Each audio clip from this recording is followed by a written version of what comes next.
quite a special moment for you two, isn't it? Because this is possibly the last time you'll be living together. First and last time we'll be living together. It's been a fairly emotional experience. Yeah. How much inter-service rivalry is there between you two? None at all. No, not at all really.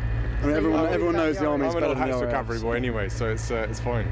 There's good bands between Army pilots and RAF pilots obviously as well. And the Naval pilots just, in the background, they didn't do anything, so it's fine. And would you live together again? Nice experience being the same? Well, bearing in mind I cook him and feed him basically every day, I think he's done rather well. I told us the other week that he did all the washing out. He does do a bit of the washing up, then he leaves most of it in the sink and then it comes back in the morning and I have to wash it up. Oh, the lies. Unbelievable. Do you end up finding yourself tidying up after him, or? Yeah, a fair bit of tidying. He snores a lot as well, keeps me out all night long.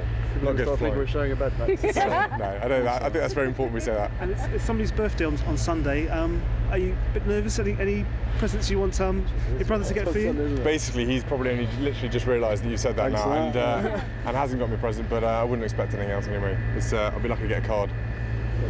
It's not obvious that he's growing old, is it? What's your favourite experience being in Shropshire so far? Both of us really enjoyed it actually. It's been good fun. We've mostly been stuck on base, so we haven't really managed to get out and sample the delights of Shrewsbury running. But been into town a few times. Enjoyed watching Shrewsbury do quite well in the playoffs. Unfortunately, didn't manage the last final bit.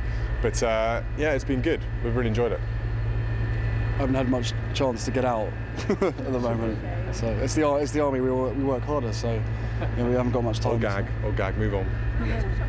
I think the struggle that I was talking about was mainly the exams and stuff like that. I mean, when you sort of the helicopter course, you start with something like 4 or 5 weeks of ground school and exams. Exams never been my favourite, and I always knew that I was going to find it harder than most people. But I'm through that now, and finally got hands-on to a job that I absolutely adore. It is still hard work, but I'm better than William, so it's fine. Yeah, just like that. You've been helping him with the exams? Yeah, an awful lot. He needs a lot of help. It's the RAF way, so you have to help the Army out quite a lot. I mean, does it come down to sort of mental maths tests? Or? Yeah, a bit of that, a few trick questions, try and catch them out. 7 8s? Yeah, exactly, lots of that. You were worried about the theory and the exam work. Do you feel that with that behind you, the rest is a piece of cake? Well, I think both of us. He's definitely got more brains than me. I think we've established that from school. But when it comes to all that, I think I'm much better hands-on. Well, and when are you flying solo? Baldness. Sorry. When are you flying solo? And when I'm flying solo, when I'm ready. Hopefully sometime next week, depending on the British weather. But we'll have to wait and see. But yeah, no, it's fantastic. It really is. Did you just ever dig at your baldness? It is what, sorry? Baldness. It's baldness. But no, I know, I was with you on that one. it's pretty rich coming from a ginger, so I'm quite happy to take that on. It's fine. Yeah. He's a good-looking ginger, it's all right. Peter's both. He's doing a fantastic job. He puts himself down, but generally he is seriously well. I've talked to his instructor and stuff like that. He's doing a fantastic job. So he's just very modest about it, but he's doing very well. I think to answer that though, I think there's masses of pressure on everyone in the forces at the moment for a start, and we're both here just doing our bit, trying to become helicopter pilots, and we're having a fantastic time. Yes, it's hard work, but everything is hard work nowadays. Yeah, sometimes there's added pressure, but you just deal with it, you get on with it.